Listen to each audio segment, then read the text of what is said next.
Kasno navečer, Abigail vježba balet u praznom kazalištu. U međuvremenu, grupa kriminalaca se sprema za napad. Haker isključuje sve sigurnosne kamere u Abigailinoj kući, a snajperist se penje na krov. Kada Abigail napusti kazalište, njen vozač je pokupi, nesvjestan da su kriminalci postavili praćenje ispod automobila. Čim se automobil pokrene, kriminalci krenu za njom. Haker otvara vrata kuće i trojica kriminalaca ušuljaju se u Abigailinu sobu da se sakriju iza namještaja. Jedna žena shvati da će oteti dijete i protestira jer obično ne dira djecu, ali ostali joj kažu da to prihvati. Ubrzo Abigail stiže kući i legne u krevet, pa kriminalci iskoriste priliku za napad. Jedan od njih pokušava je zadržati, ali Abigail mu bode ruku olovkom. Drugi muškarac preuzima i pokriva njena usta dok je hvata, dok prvi pokušava udariti je, ali žena ga spriječava da povrijedi dijete. Zatim žena ubrizga Abigail sedativ kako bi je uspavala. Druga polovina tima čeka vani i upozorava van u kući da dolazi automobil. Dok snajperist drži dolazni auto pod nadzorom, trojka žuri da Abigail stavi u torbu i iskrada se kroz prozor. Dok prelaze vrt i ponovno se spajaju sa snajperistom, alarmi se aktiviraju i moraju bježati. Srećom, posljednja dva kriminalca ih pokupe na vrijeme i pobjegnu bez problema. Tokom vožnje, provjeravaju Abigailin puls kako bi se uvjerili da je u redu i stavljaju joj povez preko očiju. Kada su blizu prometne gužve, haker kaže vozaču da uzme drugi put, ali vozač naglo skreće i skriva kombi iza velikog kamiona. Na kraju stižu na odredište, staru napuštenu vilu izvan grada. Tamo se sastaju s Lambertom, tipom koji ih je unajmio. Nakon što Abigail zavežu za krevet, Lambert podsjeća grupu na pravila. Ne smiju dijeliti imena ili priče, i trebaju izbjegavati intimne odnose među sobom. To je 24-satni posao, pa moraju paziti na Abigail dok njen bogati otac ne pošalje $50 milijuna. Lambert im ne govori Keo je otac, ali uzima sve telefone kako bi izbjegao praćenje. Prije nego što ode, Lambert daje svakom članu tima kodno ime inspirirano Rat Pakom. Nakon toga tim počinje uživati u svim pićima u kući. Joey odbija podijeliti slatkiš s Deanom, koji se pretvara da je pametan i pokušava pogoditi prošlost svih, ali ne uspijeva. Kada ga Joey ismijava, ostali se kleju da će ona pogoditi bolje, i čitanjem njihove govorice tijela, odjeće i osobnosti, pogađa sve ispravno. Frank je bio detektiv, Peter je glupi mafijaški izvršitelj, haker Semi dolazi iz bogate obitelji i ovo radi za zabavu, Rickles je bivši marinski snajperist, a Dean je sociopatski vozač. Zauzvrat, Frank zaključuje da je Joey bivša ovisnica. Tada Joey provjerava Abigail, koja se žali da je povez previše zategnut. Joey joj pokriva lice i skida povez, također primjećuje da lisice je bole pa joj prebacuje ruke s prijeda. Pošto Abigail plače, Joey objašnjava da je neće povrijediti i da žele samo novac, pa Abigail traži Pinky obećanje. Joey dijeli da ima sina, a zauzvrat Abigail joj govori da su napravili grešku jer njen otac ne mari za nju. Kad je Joey na izlasku, Abigail kaže da joj je žao zbog onoga što će se dogoditi. Zabrinuta, Joey se ponovno pridruži grupi i kaže Franku da je Abigailin otac možda nasilan čovjek. Frank to odbacuje kao Abigail koja pokušava učiniti da se Joey osjeća loše, ali čim svi budu ometeni, odlazi provjeriti dijete. Šokiran je vidjeti je bez poveza i odmah pokriva lice dok joj prijeti pištoljem dok ne obeća da ga nije vidjela.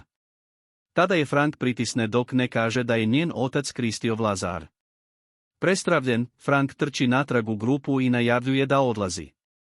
Ostali traže objašnjenje, a Frank objašnjava da je djevojka Kristof Lazarova kćer, vrlo opasnog i moćnog šefa kriminala. Joey i Rickles također prepoznaju ime i dijele Frankovu zabrinutost. Nastane rasprava o tome kako nastaviti i na kraju odluče ostati kako bi uzeli novac, koji kasnije mogu iskoristiti za bijeg i započeti novi život daleko odavde. Slažu se da će paziti na perimetar i držati sva vrata zatvorena.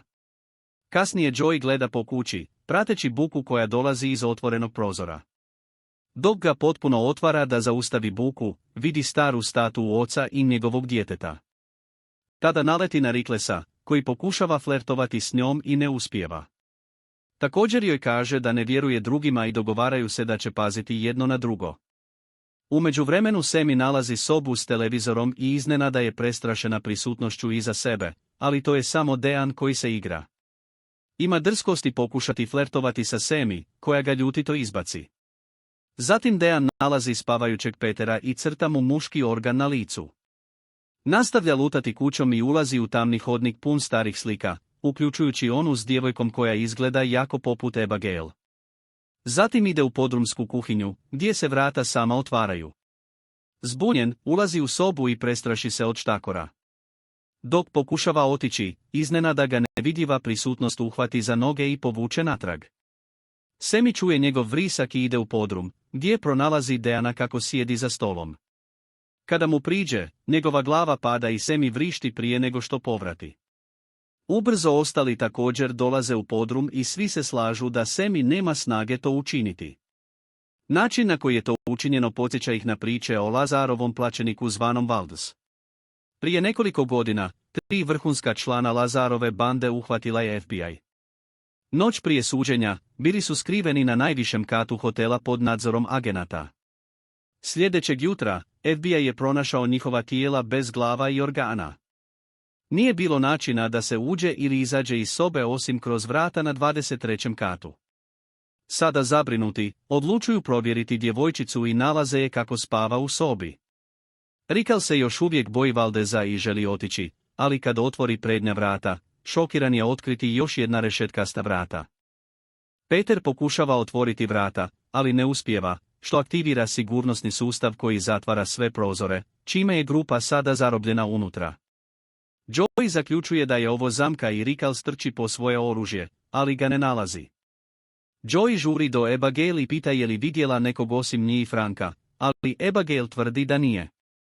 Također kaže da ju je Frank prijetio ozlijediti, da je rekao da radi za njenog oca i da mu je pravo ime Valdez.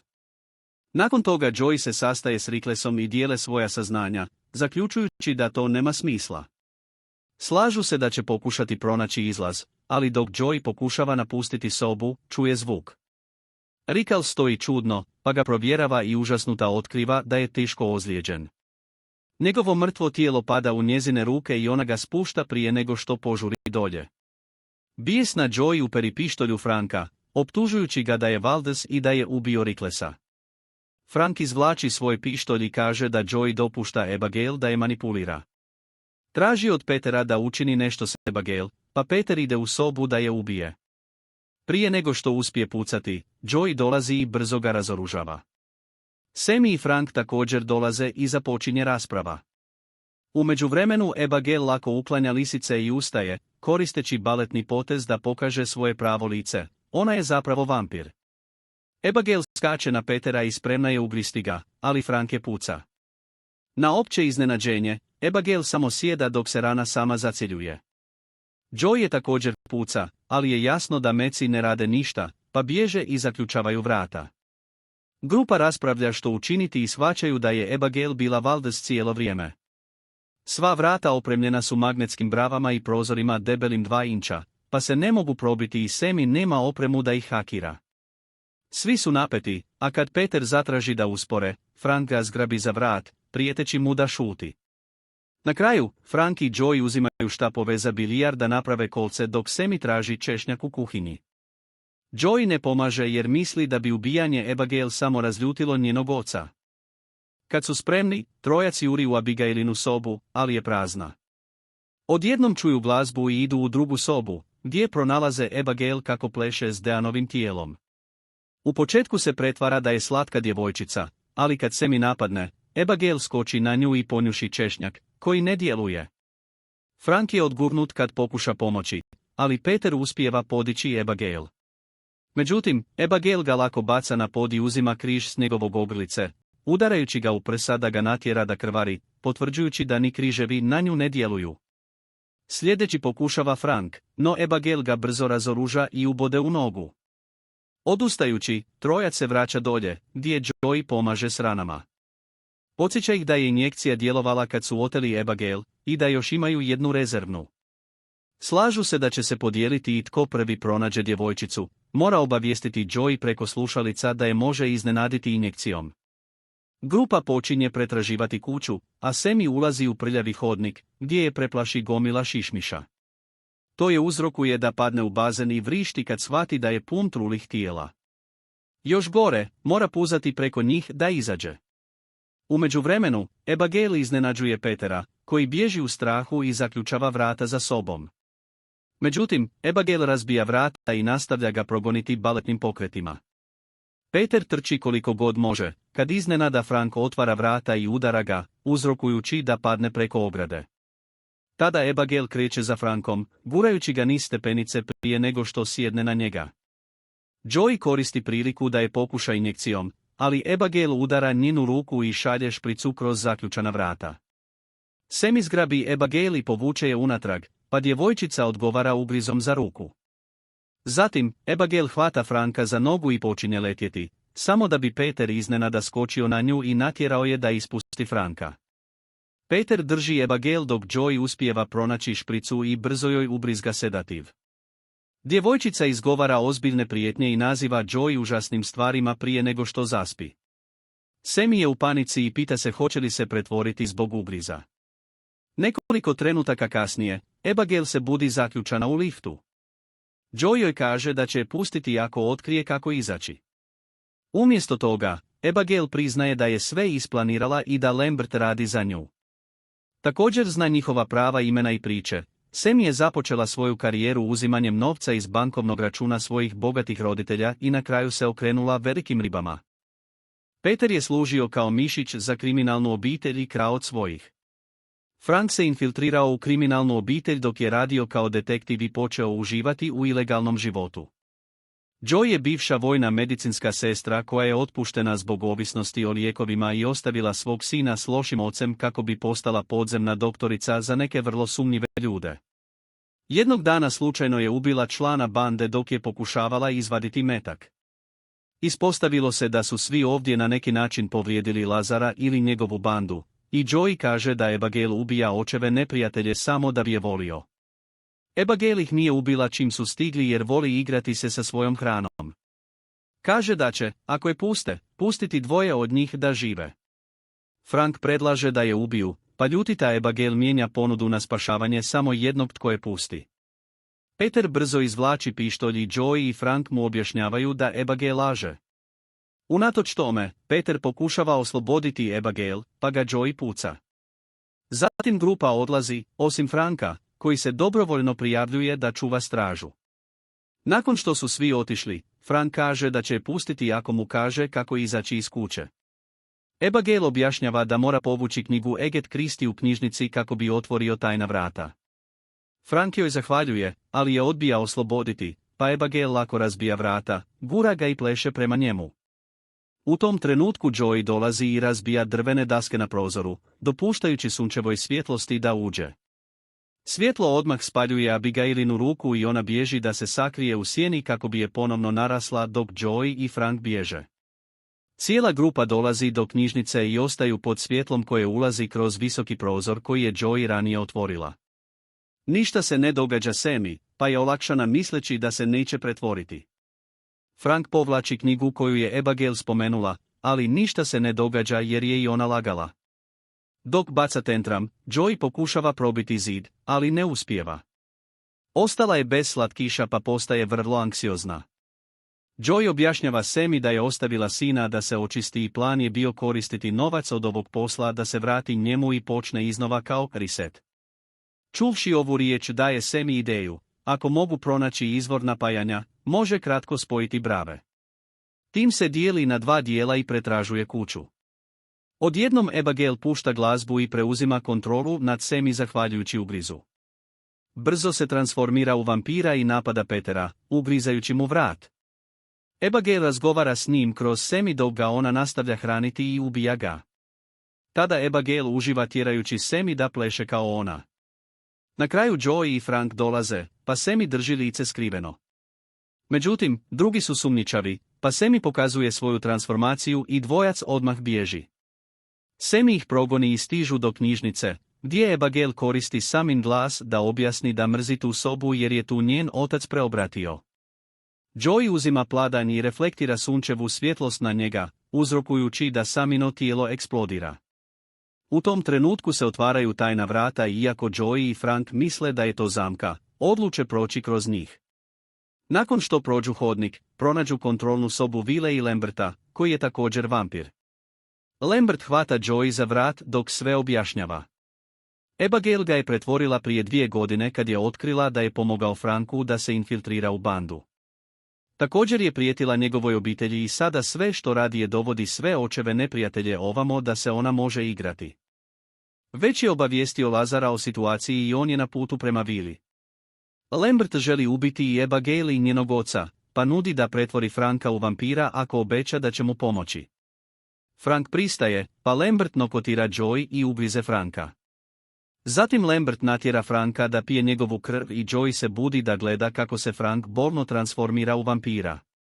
Nakon toga Lambert kaže Franku da se hrani na Joey, ali Frank ga umjesto toga ubode kolcem, uzrokujući da Lambert eksplodira. U tom trenutku dolazi Abigail i pokušava napasti, ali Frank je nadvlada i pije njezinu krv. Joey koristi priliku da dođe do kontrolnog panela i deaktivira sigurnosne mjere, također uzimajući svoj telefon. Ali kad krene niz tajni hodnik, izlaz je zaključan. Dok Frank završava s hranjenjem na Abigail i pušta njezino tijelo, Joey zove svog sina i ostavlja dirljivu poruku na njegovoj govornoj pošti. Frank je pronađe i odmah je gura natrag u knjižnicu, gdje je počinje bacati po namještaju. Joey se pokušava braniti, ali njezini udarci ne čine ništa vampiru. Zatim je hvata za vrat i baca je dolje, ali Abigail je uhvati u posljednjem trenutku. Abigail objašnjava da je previše slaba da bi ga sama pobjedila i moli Joey da joj pomogne ubiti Franka, obećavajući da će je pustiti ako to učini kako bi ponovno mogla vidjeti svog sina. Frank im prilazi i djevojke se udružuju kako bi ga napale, ali bez obzira koliko se trudile, on je očito jači od obiju zajedno. Nakon što je nokotirao Abigail, Frank ubode Joey u rame kolcem i pribija je na stup. Zatim se vraća borbi s Abigail, ponovno je ugrizajući dok djevojčica podiže svoj mali prst kako bi podsjetila Joey na njihovo obećanje. Kada Abigail padne, Frank skida Joey sa stupa i ugrize joj vrat prije nego što je baci na pod. Kad se probudi, Frank koristi svoje vampirske moći kako bi natjerao Joey da podigne kolac i krene prema Abigail. Međutim, Joey se pretvara, pa se okrene i grn Franka, dajući Abigail priliku da skoči na njega. Opet se bore dok Abigail objašnjava da moći trebaju neko vrijeme da se potpuno razviju, tako da Frank ne može kontrolirati ili pretvoriti Joey još uvijek. Dok su ometeni, Joey uzima kolac i vuče Franka dolje, tada se ona i Abigail udružuju kako bi ga probile i uzrokuju da eksplodira. Nakon toga Joey je zabrinuta da će se možda i ona pretvoriti, ali Abigail potvrđuje da se to neće dogoditi jer je Frank mrtav. Kao što je obećano, Abigail pušta Joey i govori joj da pronađe svog sina. Iznenada, netko hvata Joey za rame, to je Abigailin otac Lazar, koji kaže da je imao mnogo imena kroz godine. Želi ubiti Joey, ali Abigail staje u njezinu obranu, rekavši da joj je Joey spasila život i bila uz nju kad on nije. Lazar ljubi Joeynu ruku u znak zahvalnosti i pušta je da ode. Joey brzo odlazi do kombija i otkriva da joj je ostao još jedan lizalica, pa je pojede dok odlazi.